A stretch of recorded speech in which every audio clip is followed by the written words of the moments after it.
We're here tonight at the Poly for screening of the documentary Malcolm is a Little Unwell, featuring Malcolm Braben, an ex-foreign correspondent for the BBC who suffered unimaginable side effects after receiving the yellow fever vaccine.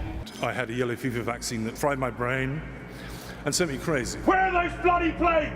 It was Malcolm. He sounded incredibly pained. Wednesday, the 10th of April, saw the screening of a documentary, stranger and far more powerful than most fiction, the story of an ordinary man suffering untold horror. I sat down with Malcolm to find out more about his new documentary. You may not know this, but I used to be seriously mad. Within 18 hours of having the vaccine, I developed this really almost fatal fever. It was about 40 degrees centigrade. It was like being in prison for a crime I hadn't committed. And it's taken us quite a long time to get back on our feet. Malcolm began to hear voices, and his wife Trine captured those experiences on camera. Next to me. And I started to go insane. And then gradually what happened was the wind picked up the tent that was my brain, and I went off on this incredible journey of insanity. And I started to think that I was the Messiah.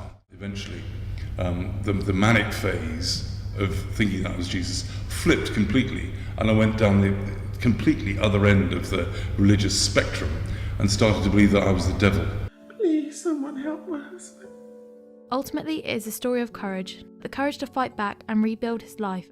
This has been Amy Spooner reporting for Truthfile.